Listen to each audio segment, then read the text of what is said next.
time? Yes? We'll begin with the Pledge of Allegiance.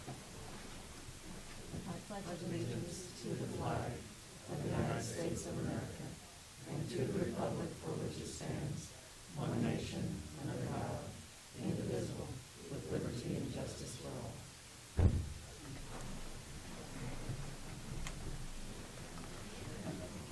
Morning, everyone. Welcome to the September 29th meeting of the Board of County Commissioners. My name is Shelley Bueller, and I have the pleasure of serving as chair of the commission alongside my colleagues, Commissioner Bob Archer. Good morning. And Commissioner Kevin Cook. Good morning. Madam Clerk, the first item, please. First item is under proclamations, presentations. Presentation for exemplary service to Shawnee County Emergency Management. Morning, Commissioners. Nelson, Casteel Ambulance Compliance. We'll have a presentation and then an announcement by AMR following this that all relates to each other there.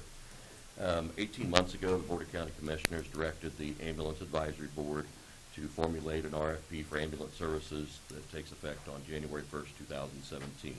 The Ambulance Advisory Board formed two committees, the RFP committee to write the RFP, and then the RFP evaluation committee.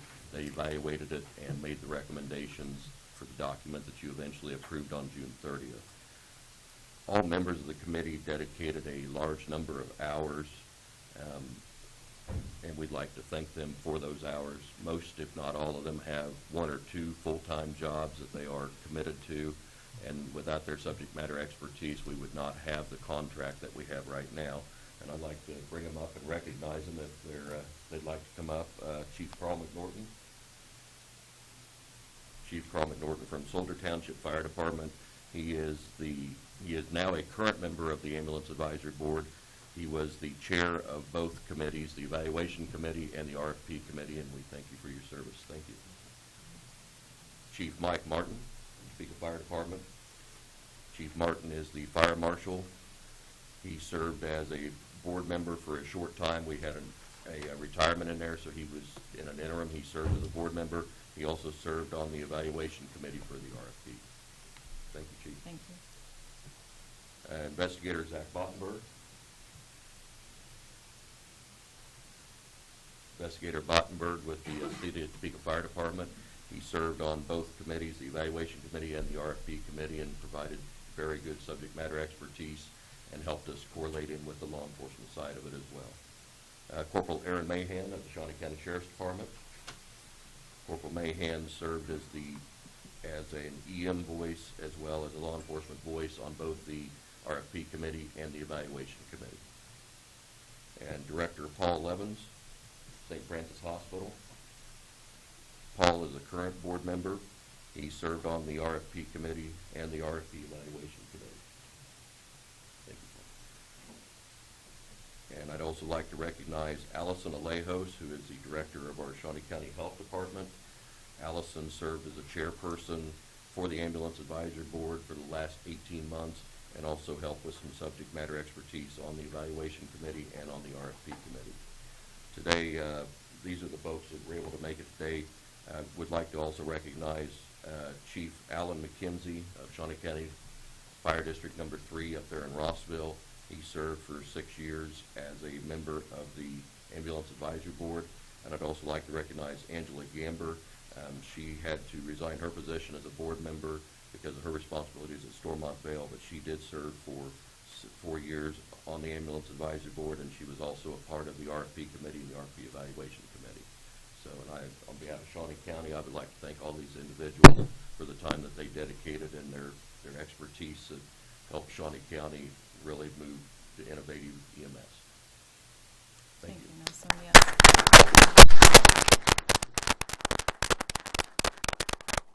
As you said, they have day jobs as well. But it was an extremely intense review of all the proposals and a lot of work. So we very much appreciate all your dedication, and we have a good product as well as a result of that. So, Commissioners, Commissioner Cook? I concur completely. Absolutely. Thank you. Thank you. And John Antrim, he's the operations manager for AMR here at Shawnee County. He has an announcement to make as well. Good morning, Commissioners. It's hard to believe that it's a couple weeks will be a year since I was standing here in front of you getting introduced to you guys. The time flies when you're having fun, I guess.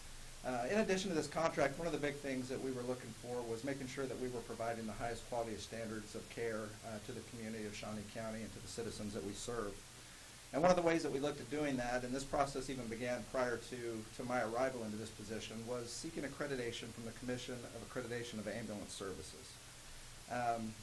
This accreditation is a very lengthy and time-consuming process, and they take a look at almost every facet of an ambulance service, from the business aspect to patient care to policies to procedures, to make sure that we are meeting or exceeding the gold standard in emergency medical treatment.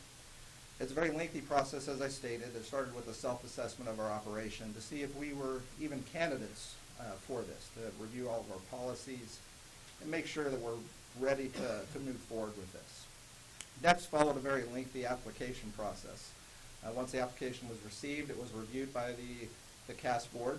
They returned it if there were deficiencies, and I think we had 1 or 2 deficiencies on there that were returned. We were able to make those corrections, which came to the the evaluation process. CAS actually sent 3 members from as far away as New York to come to our operation in Topeka and take it apart with a fine-tooth comb to make sure that we met their standards. And finally, the awarding of your accreditation. Once they have completed the review, they report back to the Board of Commissioners. The Board of Directors assists of the members from the American Ambulance Association, the American College of Emergency Physicians, the International Association of Fire Chiefs, National Association of EMS Physicians, National Association of EMTs, National Association of State EMS Officials, and the National EMS Management Association. I'm here today to make a public announcement and very pleased to announce that we received accreditation from CAS as of this month. What does that mean for the citizens of Shawnee County and for you guys? What that means is that we meet or exceed the gold standards that are set out for emergency medicine, whether it's patient care, business aspects, or the service that we provide overall. It's not a small feat that we've achieved this. In fact, there's only 170 other operations in the United States that are accredited, and will actually be the second in the state of Kansas. So it's a lot of work was put into this, and I'm just pleased to get up here and announce that we're able to get it done. Congratulations. Thank you. Yes.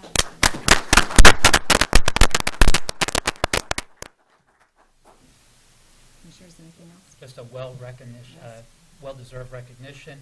It's one thing to be a leader in your community, but it's also to be recognized on a national level of your leadership. And so thank you for everything you've brought, even just in this short period of time. Exactly.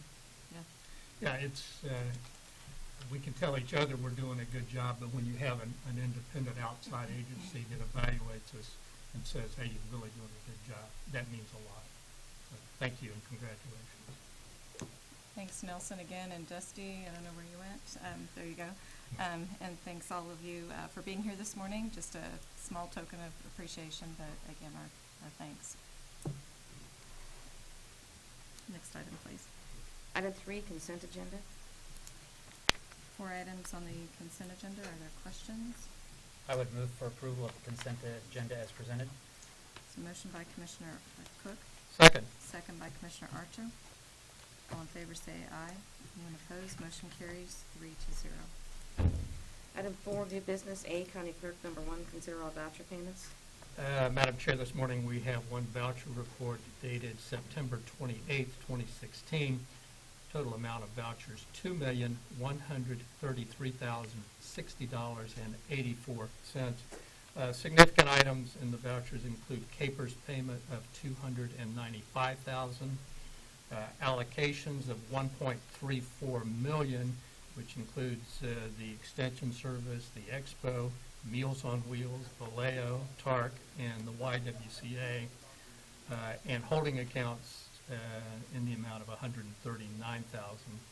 I've reviewed the vouchers and would move to approve as presented. Thank you. Second. Any questions? Motion by Commissioner Archer, second by Commissioner Cook. All in favor say aye. Anyone opposed? Motion carries 3-0. Item A2, consider correction orders. All in approval? Second. Second by Commissioner Archer. All in favor say aye. Anyone opposed? Motion carries 3-0. Item B, Bond Council, number 1, consider approval of resolution number 2016-64, authorizing the sale, issuance, and delivery of $2,885,000 principal amount of general obligation refunding bonds, Series 2016 D. Morning, Bob Perry. Last summer, summer of 15, we retained Emeritus Investment Corp. to act as underwriter on and evaluate our prior debt. So in 2015, we basically refinanced several series of bonds and leases to effectuate substantial reduction of interest costs. We did this again, it was in March of this year, which produced about $780,000 in savings. This resolution confirms the sale of bonds last week, which produces about $195,000 in savings over the life of the remaining issue. Thank you, Bob. Questions? No, thank you. Are there questions? No, I'll no. move to adopt the resolution. Second. Second by Commissioner Cook. All in favor say aye. Anyone opposed? Motion carries 3-0. Great, thank you. Item C, Sheriff's Office, number 1, consider authorization and execution of contract C-273, 2016 with Criticall for annual maintenance of Criticall software at a cost of $1,049 paid from the 2016 budgeted funds. Morning, Commissioners. Lance Royer with the Sheriff's Office. This is the software that we use to test applicants for the communication center. It's a multitasking program that we use to test the applicants. Other questions on the contract? Move to approve the contract. So motion by Commissioner Archer, Second. second by Commissioner Cook. All in favor say aye. Anyone opposed? Motion carries 3-0. Item C2, consider authorization and execution of contract C-274-2016 with Motorola Solutions, Inc. for annual maintenance of the P25 radio system at a cost of $221,844.96 to be paid from 911 funds. Again, Lance Royer with the Sheriff's Office. This is for our radio system. As we talked about when we first installed this, this is a great big computer network with a lot of radio components, so there's a lot of updating and maintenance that goes along with that. And this is the contract to do that with Motorola. Goes until June of 2017. Correct. Okay. Yeah, one-year contract. Any questions? I would move to acknowledge, but also noting that this is paid for by 911 funds and not out of our general fund. Correct. So motion by Commissioner Cook, Second. second by Commissioner Archer. All in favor say aye. None opposed. Motion carries 3-0. Item C3, acknowledge receipt of correspondence from Sheriff Jones regarding the purchase of 9/2017 Ford Police Interceptors from Rusty Eck Ford at a cost of $268,767 to be paid from the 2016 budgeted funds. Again, Lance Royer with the Sheriff's Office. We're looking to update our fleet, getting high in mileage, and so the Sheriff would like to purchase 2017 Ford Interceptors off the state contract. Thank you. Are they already purchased, or is No. this? No. It's just acknowledging receipt. Right. Okay. Questions? Commissioner, if I Yes. may. I just Commissioner might take a note in preparation for the meeting. In 2014, the Sheriff's Office purchased an aggregate of 14 vehicles. In 2015, the Sheriff's Office purchased 18 vehicles. And now we're purchasing 9 vehicles. And so that the total out of these 3 years up to date is $1,178,135. That's 2014, 2015, and 2016. I might note for those that are watching the meeting, the commission does not have the ability to decline the sheriff's purchase of the vehicles once the budget is passed. That falls within the powers of an elected official.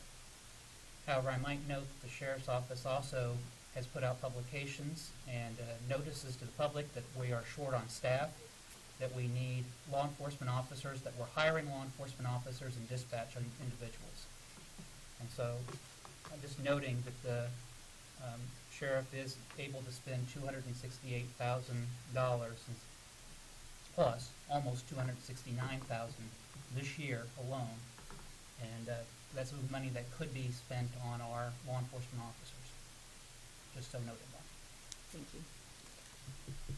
I'll move to acknowledge the receipt of, is there a second? Or I'll second comments? and compliment for Commissioner Cook for well said. All those in favor say aye. Anyone opposed? Motion carries 3-0. Thank you. Item D, Information Technology. Number one, consider authorization and execution of contract C-275-2016 with Century Business Technologies for the leasing of multifunction copier units and associated service agreements for all Shawnee County offices, departments, and agencies. Good morning, Commissioners. Pat O'Blander with the Information Technology Department. Back in April of this year, the Audit Finance Department and the IT Department together put together an RFP for the replacement of copiers throughout Shawnee County in all offices, departments, and offices. Over the course of the last several months, we've had a lot of analysis on the results of that RFP. One false start that resulted in us changing vendors that we were going to negotiate with. But we got to the point where we were approved to negotiate with Century Business Technologies. We've done so, and they have come back with a master agreement that covers all 64 multifunction units that are currently in place throughout the county. This contract would replace all of those units with new equipment with exact feature set, a match for all of the copiers. Century Business has also visited with each of the department heads and elected officials in all departments to discuss their current feature sets and make an adjustment if necessary to the size of the equipment that's used, the capacities, etc. In some cases, they were able to decrease the feature set because they were shown to have not been using what they are contracted for currently, so they could reduce it to a smaller machine for less cost. The contract that we would be signing would be a 5-year lease agreement for all 64 units. As Betty Greiner of the Audit Finance Department was looking through the results, it appears that we will be resulting in a savings of $32,757 per year when you compare the cost of this 5-year lease agreement to the previous 6-year lease agreement that we have for the current fleet of copiers. So we feel like we've gotten a pretty good deal for the amount of work that we put into the RFP process and all the negotiation, and we have before you the contracts that would get this into place basically immediately. If you have any questions, I'd be happy to answer those. Very good. Thank you, Pat. Other questions, Commissioner Archer? Yeah, thank you, Madam Chair. What were the savings again? I missed the number. The number is $32,757 and some cents per year. Per year. And that's compared to the aggregate cost that we had for the previous fleet of copiers that we had for the previous 6 years. Okay. And Century Business Technology is a locally owned and operated business, I believe. I believe so. Representatives are here from Century Business. If you have questions about their organization, Russell Kreminga and John Fowler are here. They would be able to answer that more accurately than I could. Well, they're nodding, and they are That familiar sounds like- faces, yeah. so I'll make a motion to approve the contract. Thank you. There's a motion by Commissioner Archer. I'm willing to second, but also if there are any members of the public or department heads or any individuals that have any interest in speaking on the item, I would just so note that we have a number of individuals in the audience today. And anyone wanting to make any comment can just come up to the podium. No? So that was a second? That is a second. All those in favor say aye. Anyone opposed? Motion carries 3-0. Thank you. Thank you, Commissioners. Item D2, consider approval of request to add 2 wireless data accounts to existing contract with Verizon with monthly cost of $40 each and funded by the Parks and Recreation budget and the Information Technology budget. Good morning, Commissioners. Mark Price with Information Technology. What you have before you is just 2 more wireless connections. One will be used at the Ford Golf Course maintenance. This will give the mechanics and people in that building access to mainly our timekeeping system, but then also email. They've never had any connectivity or advanced network there, so this will be a complete new connection there. The other one is for IT use. That'll be used by our employees when they're not in the office to get connected back and do work. Thank you. Questions? I'll move approval. Is there a second? Second. Second by Commissioner Archer. All in favor say aye. Anyone opposed? Motion carries 3-0. Thank you. Item E, Health Department, number 1, consider approval to create, advertise, and fill 1 Office Assistant 2 position in medical records at a salary of $37,928, and to utilize a temporary staffing agency to fill this vacancy until a qualified candidate is identified. Morning, Commissioners. Allison Alejos, Health Agency, Health Department, rather. The request before you has been, I'd like to change a little bit after having some conversations with our Human Resource Director. Instead of asking to create, advertise, and fill, we're asking to reclassify the Health Information Management Systems Officer to an Office Assistant 2 position. The reason that we're making this request is that we have functions in the medical records office that need to be sustained, and we feel like we can do it with a lower level staff. We do have existing staff that used to be shared between the community health center and the local health department, but now that we have split operations, we're finding there's some extra time for a particular individual that is willing to take on those oversight responsibilities for medical records and the staff within. We also are requesting that we are allowed to continue having a temporary staffing individual perform reception duties until we can get a position filled. We're finding in our new building, we've got quite a lot of access points, and this is a main one that we want to keep available for the public and staff as they're coming through the building.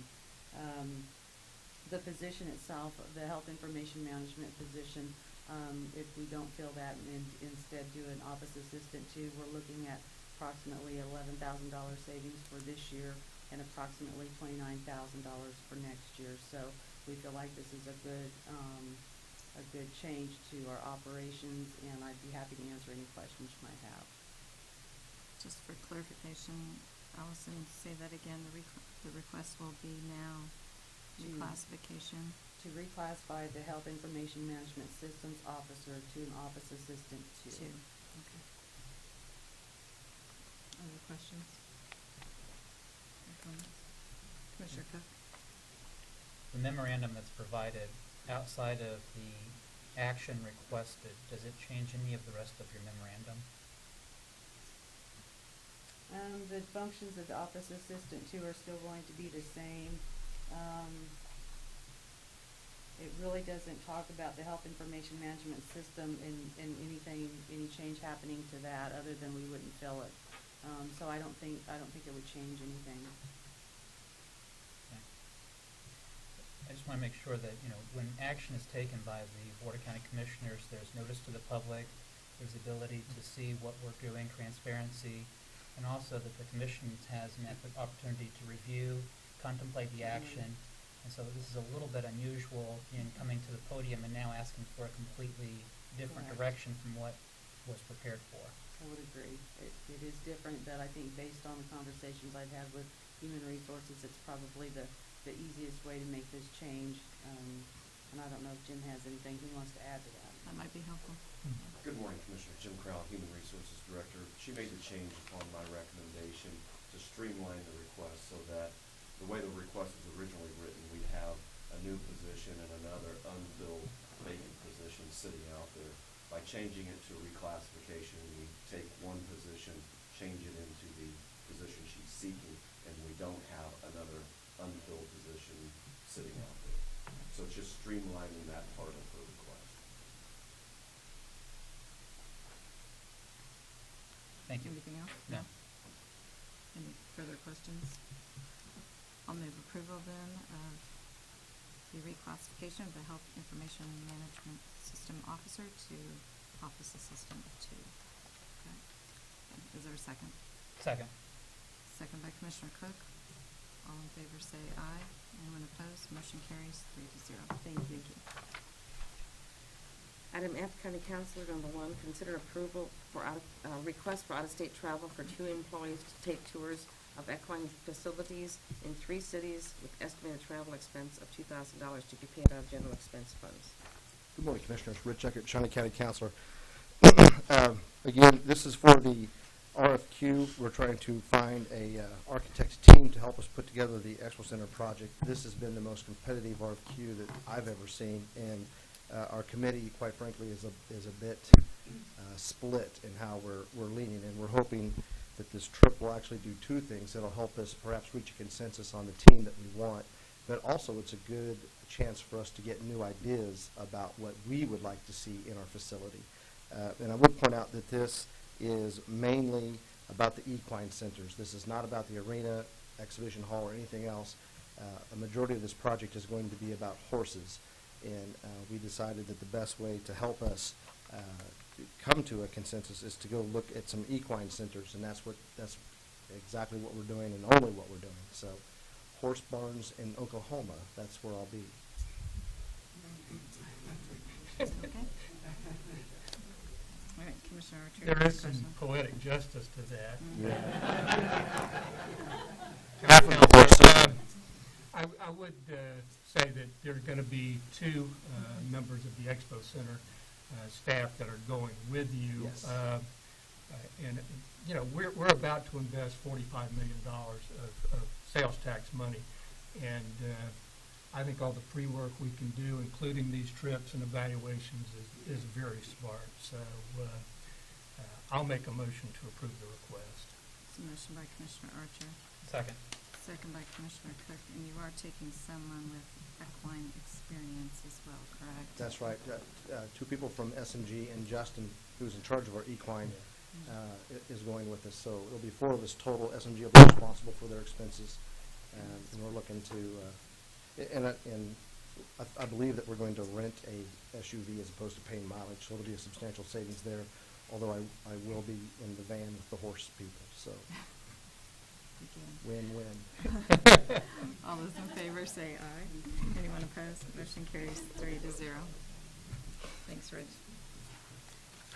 Item G, Commission, number 1, consider approval of resolution number 2016-65 expressing support for complete streets for county-owned roadways in Shawnee County. Commissioners, this is a resolution that I've sponsored. A lot of people in this community, a lot of organizations in this community have been discussing complete street policies. The pedestrian plan, the bikeways plan, the City of Topeka has a complete streets policy, and most recently I think the MTPO also has a complete streets policy. So this resolution would place policy again with the county. It goes a little bit further, as you see on the second page, giving permission for our Public Works Department to have discussion with the City of Topeka about design standards and that sort of thing. So first I would, I have worked with the County Councilor's office on this and with our Public Works Director, Tom Vlach. Heartland Healthy Neighborhoods, their Healthy Communities Initiative, this was one of their goals as well, to put this in place at the county level. So I know there's probably some members in the audience who would like to speak, but first, questions from the commission. We did put in, it's financially feasible is the language that is in there from, the city has that language in there as well. So those recommendations still come to the commission. We use most of these standards now, it's my understanding, but this would put it into policy. So questions of myself or how it's going to impact Mr. Vlach's operations? Just a few, Madam Chair, and I just didn't, this is conceptually from a high level, this is a good idea. As a practical matter, I don't know how it's going to work. I don't know what the standards, the criteria are for this approach. Could we, and respectfully request a presentation on what it would mean to Shawnee County and what the scope of the project would be before we vote on this resolution? I would appreciate that.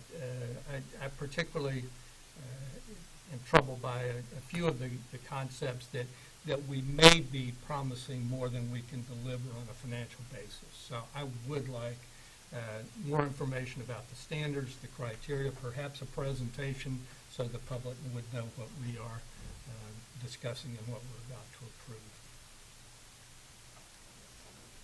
Commissioner? Thank you, Madam Chair. Okay. Commissioner Cook? I think that a presentation might be helpful, not just to the commission, but to the public at large and all of our department heads. The Complete Streets project is not something that was developed just in a small group. It encompasses a number of officials and interested individuals in the community, also encompassing and working with Heartland Healthy Neighborhoods. We also have our Safe Streets people, we have the MTPO, we have the City of Topeka, we have Shawnee County Public Works. And so this is a broad spectrum of individuals that are involved in the Complete Streets recommendations. From a commission standpoint, the questions that I had were, ultimately, does the authority on the design of roadways still lay within the authority of the Public Works Director as our designated engineer? And do we finally have the oversight as the county commissioners on what our overall transportation plan looks like? And that we're not abdicating any of our responsibilities or limiting our abilities for future roadway planning, which I don't believe that it does, but again, just to make sure that the public understands the action that we're taking. So, and I know a number of people, individuals are present here today. I see a lot of familiar faces from those interested entities. And so, and again, there's a lot of people that have a stake in the Complete Streets program. Tom, do you want to offer any comments at this time? Good morning, Commissioners. Tom Vlach with Public Works and Solid Waste. Regarding this resolution, one of the items that I was pretty adamant about getting into that was the approval of allowing us to work and implement these into the design standards for years and years and years. I've been saying that really the way to get this to work is to put it into the design standards, because when we do a project, we have design standards that we will go out to bid for design services, and our consultants use those standards to develop a project and then develop processes. Now we get these components incorporated into our design standards. When we do those types of projects, our consultants can then incorporate those types of components. And again, to answer Commissioner Cook's comments, yes, we would still keep control of the design standards and what gets put into a particular project. But by having them in the design process, we can then get accurate estimates of what it would cost to add those into the project, which then all have to come before the commission for the budget and for the final approval of construction. So, so I think this will really help the process in that respect. Further questions for Tom? But will there be standards or criteria to say that we've met the goals of Complete Streets? I'm not sure if I quite get that question. I'm not sure if I quite understand. What criteria or standards would we be using to say that, yes, we... That is what this would do. Is if this is approved, then we would get together with city staff and we're actually looking at possibly using some MTPO grant funding to possibly get in, to bring in maybe a consultant who's done a lot of this work to help us develop those standards that we would want to put into our joint city-county design standards. So we, at this point, we don't know exactly what those standards may be. But we would, that's what our process would do. This would help us kick off that process and having us sit down and thoroughly think about, discuss, and go through and say, okay, these are the standards that we want to have into our joint design standards. So we don't have those yet in the joint standards. So that's what we would do, and then when city and county staffs would concur, we would then come with would then update our design standards so that we're all having the same components in them. And I guess at that point, once that's all agreed upon and approved, and we do future projects, and those future projects meet those design standards, we can then say, yes, they meet the Complete Streets standards that have been approved by both city and county. So I think, in the long way, to answer your question, I would say yes. Or a short way to answer, a short way to what I just said, I think the answer would be yes. Um, So just to clarify, I mean, complete streets means an approach to the philosophy of how we're doing streets and sidewalks and everything. So there's not one cookie cutter approach for each roadway. We go in and you look at then, you know, the traffic volume, the land, you know, all those sorts of things that then contribute to the design. But it's not one specific design for each street. It's dependent on the type of street and the number of vehicles or bikes or pedestrians that are on that street. Right, for instance, if we have different types of roads, you may have like an arterial or collector street, and depending on the type of street, you may have different road widths, different distances between driveways, or different distances between where a driveway could be in relation to an intersection. Depending on the type of roadway you have, there are different standards. This would be similar. Depending on the type of roadway, we may have different complete street standards that then would be incorporated into our designs depending upon what type of roadway we're actually going to be constructing. Madam Chair. Tom, at our last meeting with the MTPO, there was discussion over the Urish design and approval, and there was discussion as to why the design did not have a designated bike lane, but instead had it as a wide sidewalk for pedestrian and bicycle traffic. How does that discussion and those design factors enter into a complete streets? Because those are two different approaches to pedestrian and bicycle traffic. Well, in that particular case, if we had them in our design standards, we would know what we'd be getting before we ever designed it. In this particular case, it fell to myself and Mr. Flanagan to what we felt was probably the best case or the best scenario. And in that particular case, we are going to be providing a 10-foot wide multi-use path, bike head path on one side of the roadway.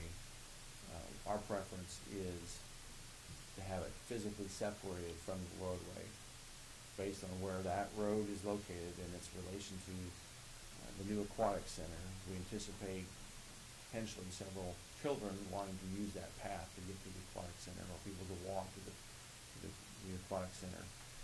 We felt, based on really that reason, that we want to have a physical separation as opposed to having children riding in a bike lane along a very, very busy roadway.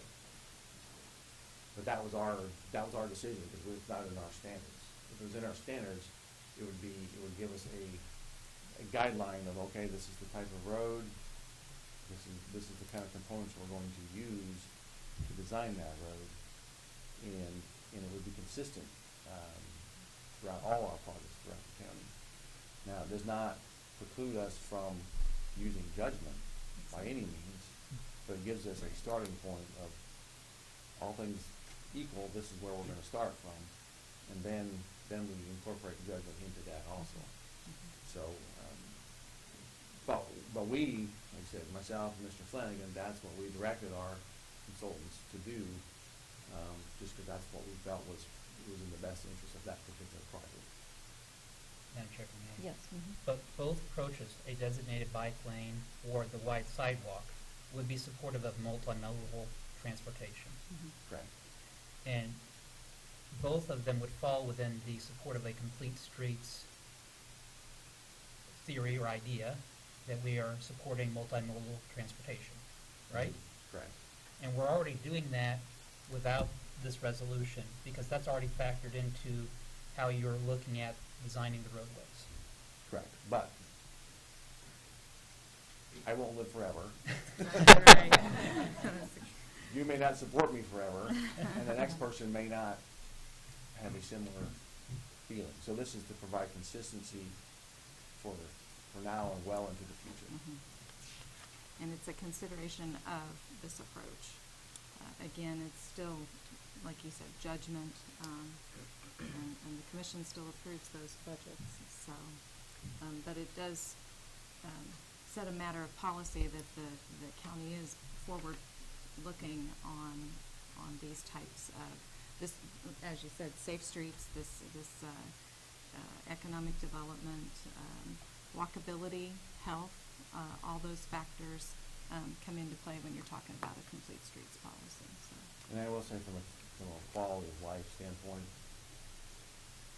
of all the projects we've done so far in our current half-cent sales tax program, the most comments we have received from any of our projects literally has to do with the sidewalks and wide sidewalks and how people just love having them who never had them before and how much use they get. So this really is also, I mean, really is a quality of life component that would be added and known to be added into future projects.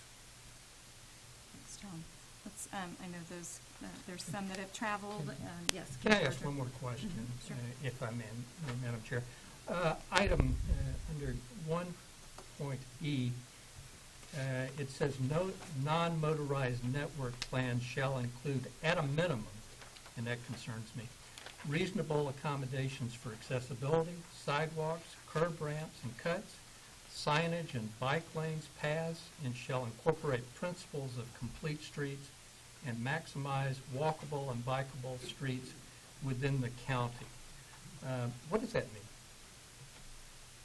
for our public roads? The way I would read that is what, and this is something we already do as far as like, we now incorporate a wide path on one side of our roadway and just a sidewalk, normal width on the other side. The wider path is what we consider multi-purpose, for bike ped.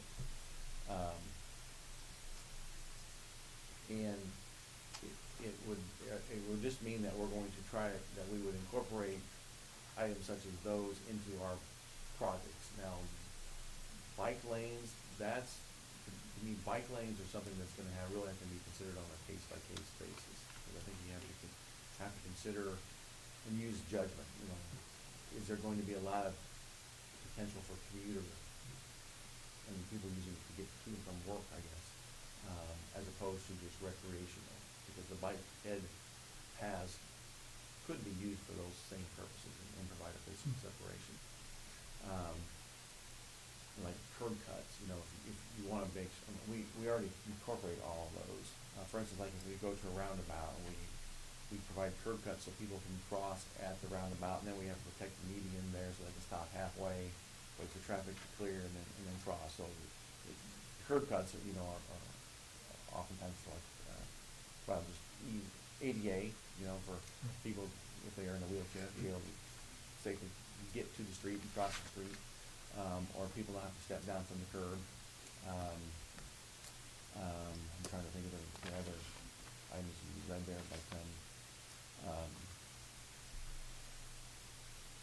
but so what does it really mean to us? It won't mean that much of a difference to what we're currently doing, to be honest with you.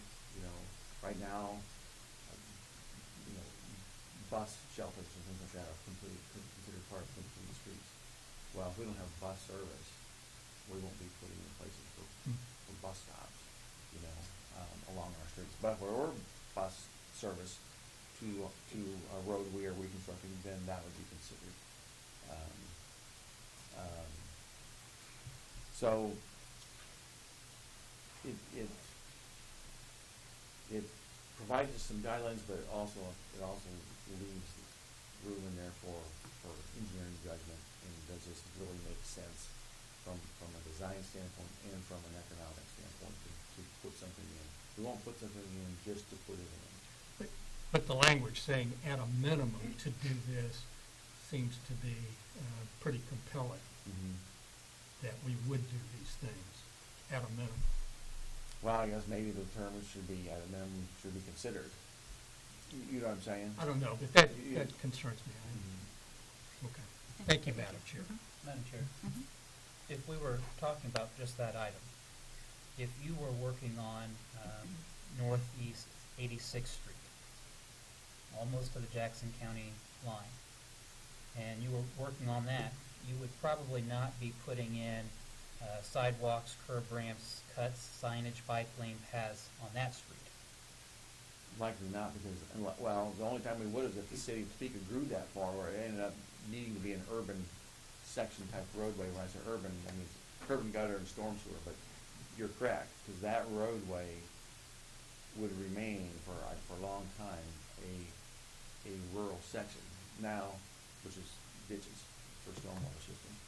Now, if there is a bike plan there's a bike plan that had a bike path going up to that section of roadway, and we were doing a major reconstruction of it, we may consider putting in a bike path to connect to that bike plan. But given today's situation in that particular roadway, yes, we likely would not just reconstruct that road. We would just do chip and seal or mill and overlay. And just, I see Mr. Crummins at the back of the room, and Mr. Crummins and I have talked. I know he's a strong supporter and advocate of bicycling. If Mr. Crummins lived on 86th Street and he was the only one who biked on 86th Street, and he came to you and said, I want a designated bike path because I bike on 86th Street, you would still factor in that there is not any other traffic to support that and doesn't fit within the engineering needs. Yes, and that's where it comes into judgment, and as far as we have to balance cost with anticipated use, and that's where that judgment portion comes into play. And so even though Mr. Crummins is a very avid bicyclist and he makes a compelling argument as to why those would be a good idea, if he's the only one and there's no other support for it, it still falls within your control, and if you're not restricted by this resolution to not put in a bike path. I think that's correct. Thank you. But he may have a case. He may have a case, right? Yes, You know. exactly, based on this And if we language. disagree, then maybe it rises to the commission level and says that that's what we want. And then if that's the case, then we put it in. But in that particular case, I think it's a long time coming. Mhm. Thank you, Tom. Is there anyone in the audience who wants to, I know you've traveled here today, so we want to hear from you if you want to speak.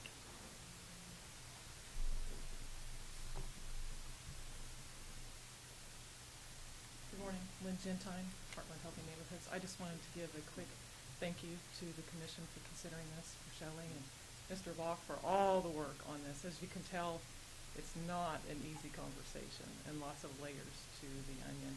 And again, this conversation and coming to this point is a wonderful high water mark in this process, and we appreciate your time and consideration for this.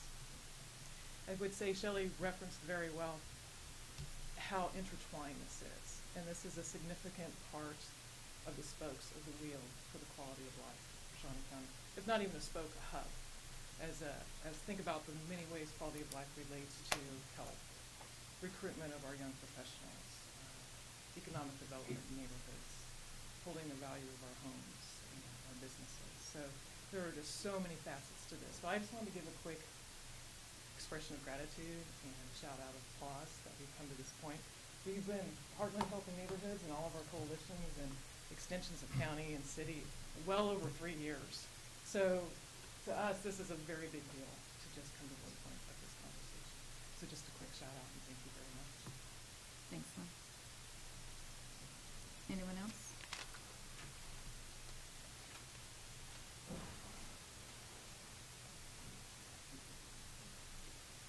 Good morning, Commissioners. My name is Ralph Crummins.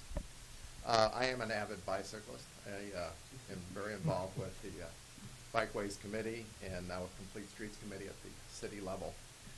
There are three reasons, primary reasons, to support the Complete Streets resolution.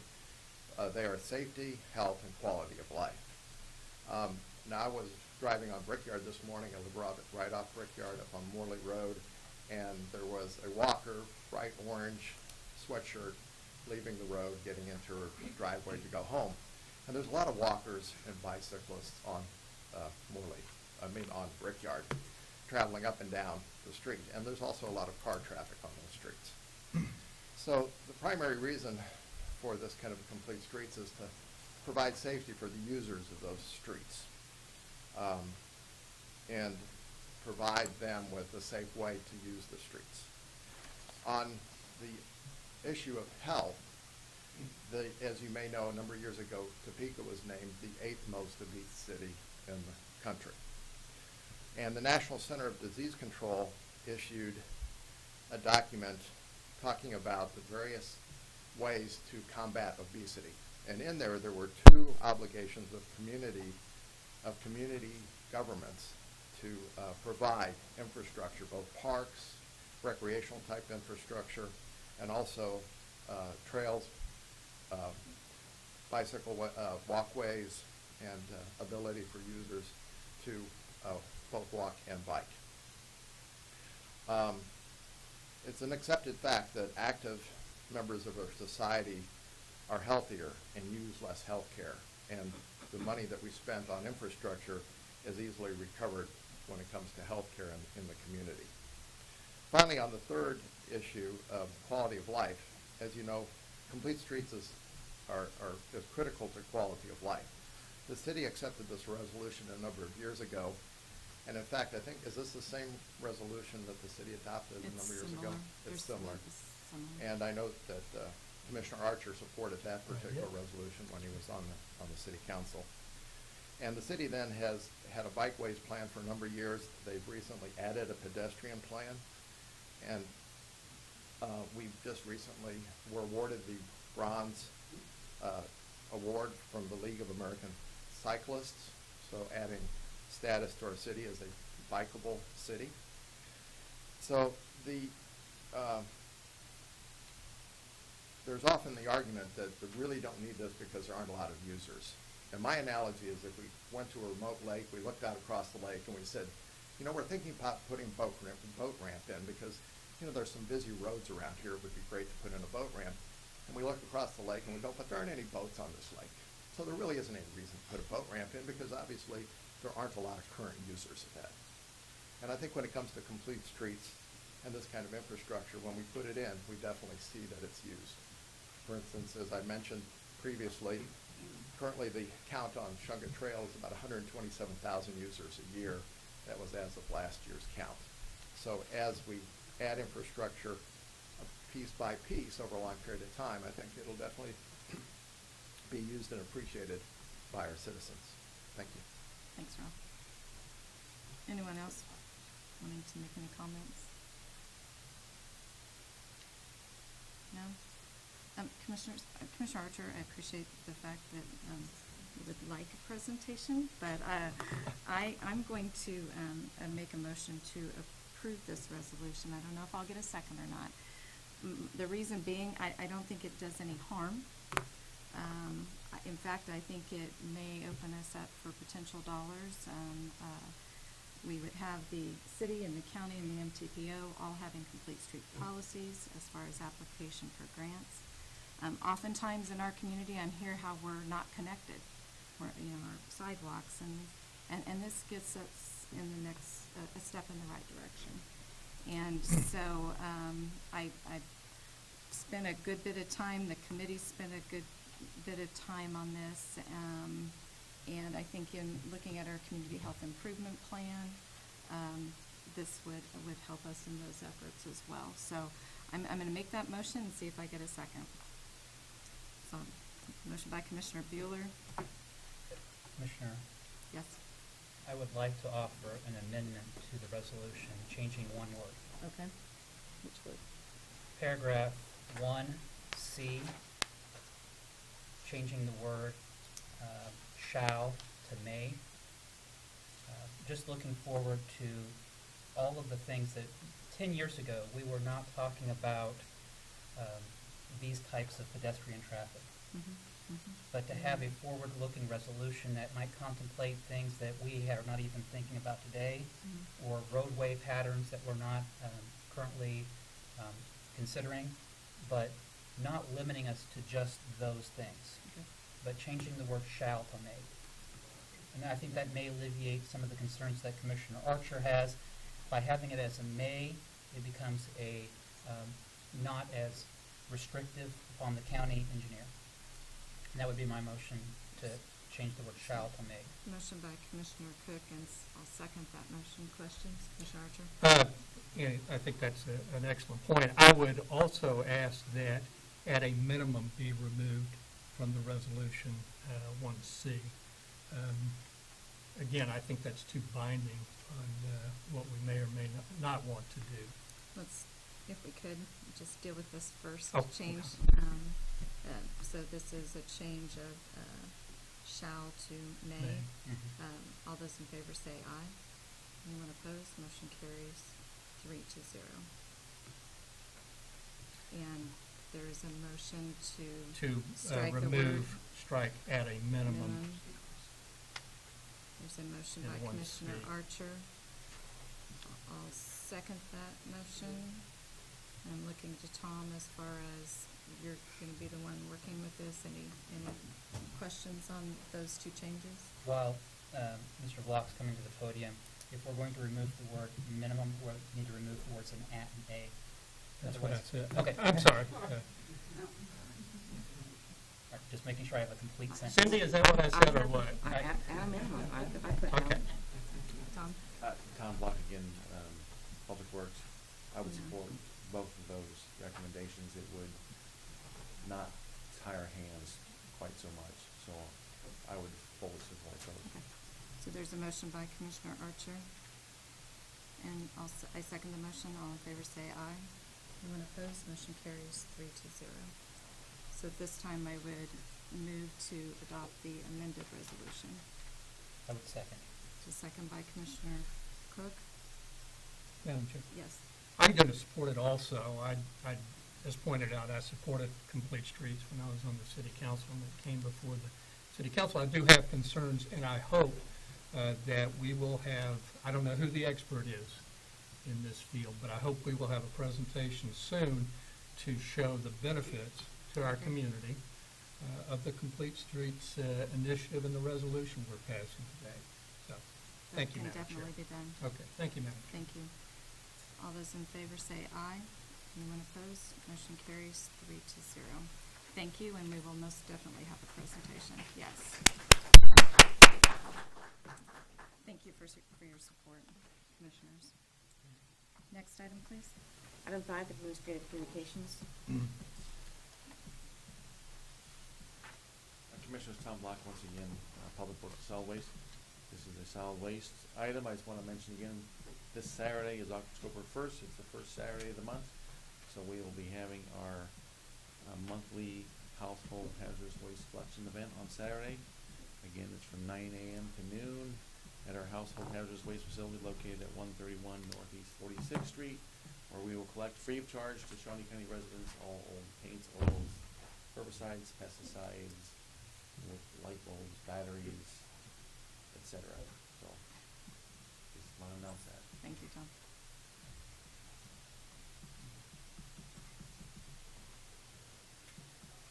Good morning, Commissioners. Jeff Shabon, Kansas Expo Center. Just want to let you know, things are starting to crank up, very much so, over at the facility. This weekend, hockey is back, as well as the Kansas Hunter Jumper Association show. But I want to point out, on Monday, we're going to be going on sale with the Harlem Globetrotters, second annual Wing Fling, which we're tying in with the Topeka Blues Society and bringing an incredible act named Cowboy Mob to that event on December 3rd. We also have the Demo Derby on sale, MMA, motocross is going on sale Monday, as well as PBR, and of course, Corn and Breaking Benjamin, we still have some tickets left. So we're gearing up, and hopefully we'll see you at all those events. Thank you. Thanks, Jeff. Thanks for the updates, as always. Good morning, everyone. Charles Hydovitz, Good District morning. Court. Susan Duffy, Topeka Metro. We're very pleased to announce the new District Court Transit Initiative. Starting on Monday, jurors can simply present those jury summons to the operator and ride for free. This is gives an opportunity for those who don't have transportation to come and serve jury duty. It eliminates some greenhouse gases, just eliminating some extra cars on the road, and for those who want to use the bus, instead of taking their vehicle, there's a savings to the county commission as well on budgetary. I would like to note that we join only about a dozen other jurisdictions across the country that have embraced this type of an initiative. Okay. That's good news. Thank you. I happened to be at a meeting with Chuck, and he mentioned this, and we went back and looked at it, and we believed it was a good idea as well. And so this will help those people who want to serve but maybe have a transportation issue, and we welcome them aboard. Thank you. I support this. I mean, we already validate the parking for those that come for jury duty, so this just adds those that maybe don't have automobile transportation but ride the bus. If they're not, you're already at a public servant in serving on a jury. No one volunteers to serve on a jury for the great pay, but out of civic obligation, and so this helps to facilitate that.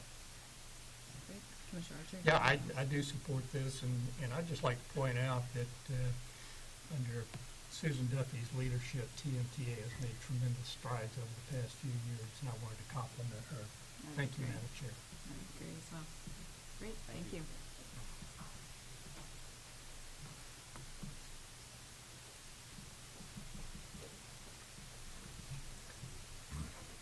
Good morning, Commissioners. Cindy Evans, Shawnee County Extension.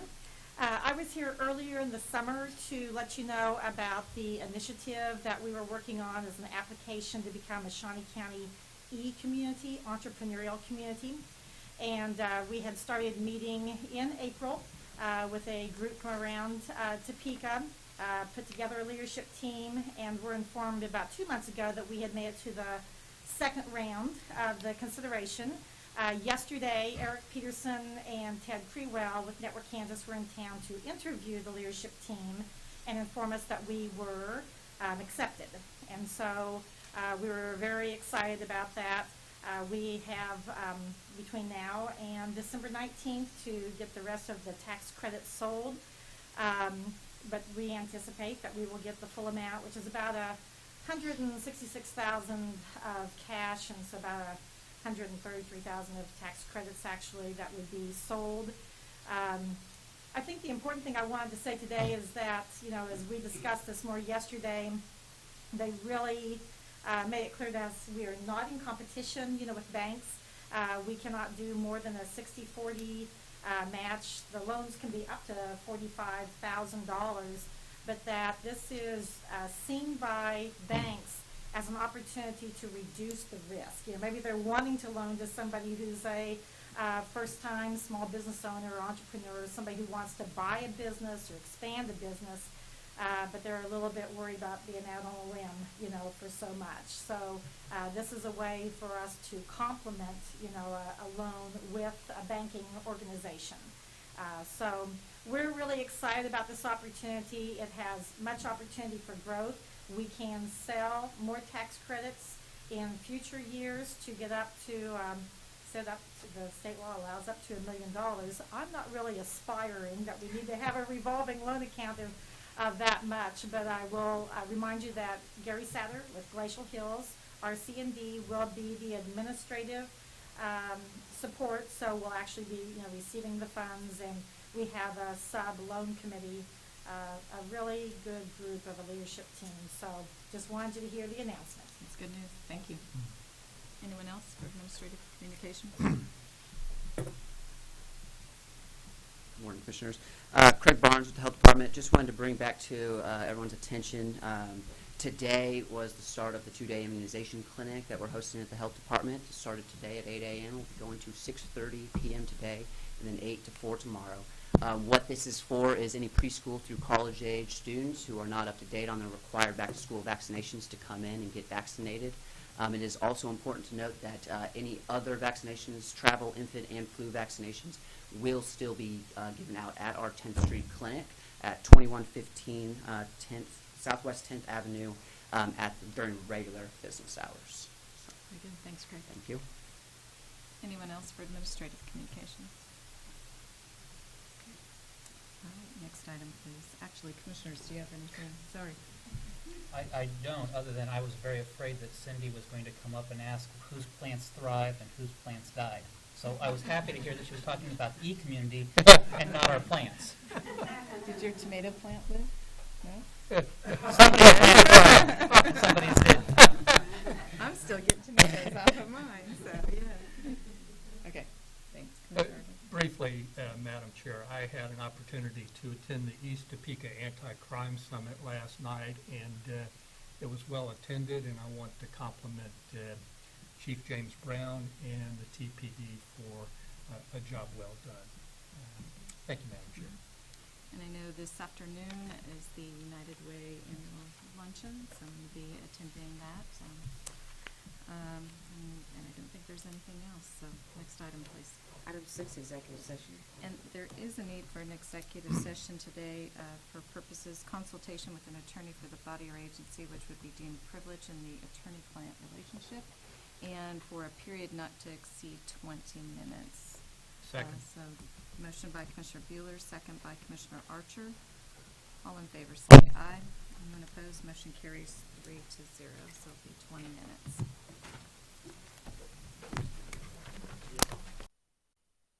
Required, so we are adjourned.